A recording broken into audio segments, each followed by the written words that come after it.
Hey guys, so I've been doing like a series where I do like eyeshadow dupes and lip color dupes and blush dupes, etc, but it all first started off with just general dupes, and I think that's what I'm going to come back around to doing in this episode. But that doesn't mean that I won't be doing like more dedicated videos to just one particular type of dupe, like highlighters or lipsticks or whatever. I will still be doing that, but this is just a general one with a mixture of different things thrown in.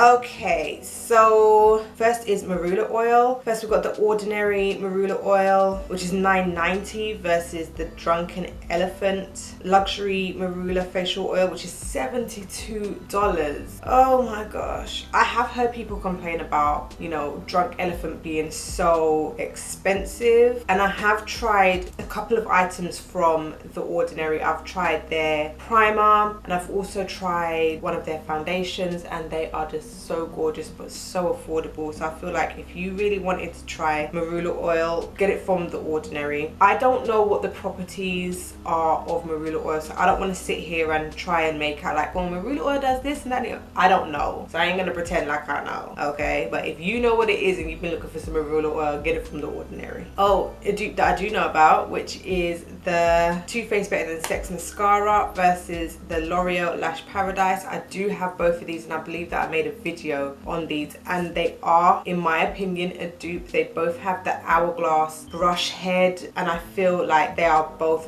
really good. I will leave that video link down below, and I would say that if you did want to get the Better Than Sex mascara but you didn't want to spend $23, you can spend the $9.99 on the L'Oreal Lash Paradise, and you're basically going to get really good results. Next is brow gel. So first we have the Benefit Give Me Brow, which is $24 versus the Essence Make Me Brow, which is $2.99. I do have a brow gel. I only have one. I can't remember who it's by, and I'm not a big lover of brow gels. I think maybe it's because I don't really have brows, so I don't really need them to stick into place because they do it on their own, so it's not a biggie to me.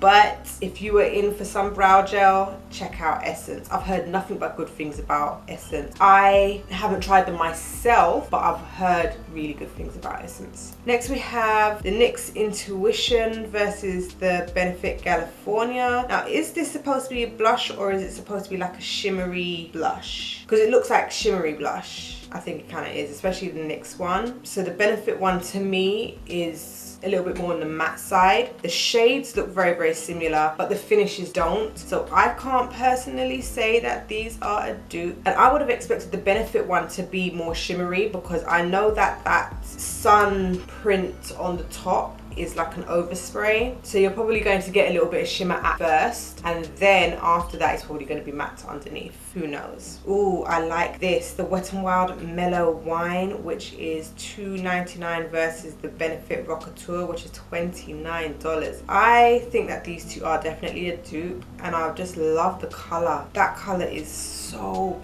pretty, and it just looks like if it was on my skin, it would just be like a natural flush of color, but it's not too over the top. I like this. This is right up my alley. NYX Matte Setting Spray, which is $7.99 versus the Urban Decay All Nighter, which is $32. I've heard like the All Nighter used to be like a cult classic, and I feel like there was a lot of items that Urban Decay used to have that were just like staples in a lot of people's collections. And I think that if the NYX is really a dupe, I would love to try the NYX one, because $32 for a spray, like I motor through spray crazy, like crazy. So I wouldn't really want to spend no $32 on any spray, but I'd definitely be interested in trying the NYX one. The Maybelline Fit Me Matte and Poreless Powder versus the Too Faced Cocoa Powder Foundation. Okay, so this is a little bit confusing to me. It says, the Maybelline one says poreless powder, so I would at first take that as finishing powder, but this Too Faced Powder Foundation, that's a whole different thing. So, and the thing is, I've had powder foundations that I use literally as just foundation, and I know that there's some people who use powder foundations like on top of their liquid foundation just to give it a little bit more of a fuller coverage. So this is a little bit confusing to me. Is this Fit Me Poreless powder supposed to be a finishing powder, or is it supposed to be a powder foundation? I'm not too sure, but what I do know that the difference is the price, because the Too Faced one is $34 and the Maybelline one is $7.99. It looks like the Fit Me has quite a shade range, like those 3 shades there are very, very different. The Too Faced one, those 3 shades that they have there are not that far off from one another, but obviously I know this is not like full range. But I would say definitely check the ranges before you even try to commit to buying any of these. The Model's Own Cover It Longwear Full Coverage Concealer, which is $7.99 versus the Tarte Double Duty Shape Tape Concealer, which is $27. Now we would have expected for the Shape Tape to be compared to the Revolution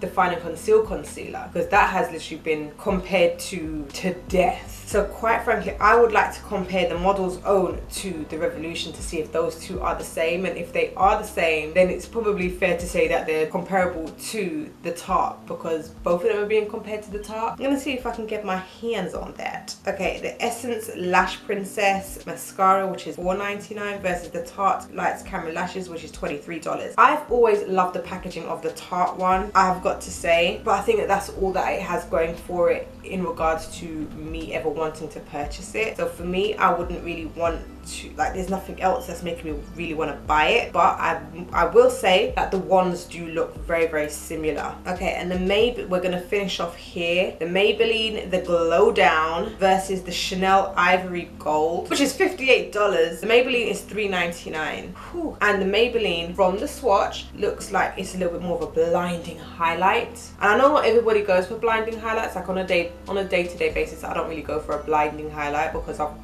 got to go to work. But I like to have something like showing up, and I think that for the $3.99, that level of blindingness is most definitely worth it. I think the shades are the same, but the level of shine is not. Yeah.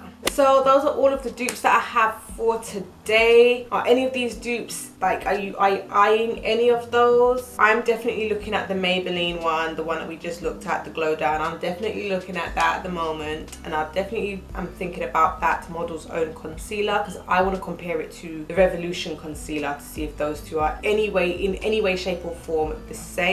Let me know if there's any particular kinds of dupes that you want me to have a look at, and I will go on the hunt for them. Anyway, so if you like this video, give it a thumbs up. Don't forget to subscribe and share this video. Put me on notification, and I'll see you in the next one.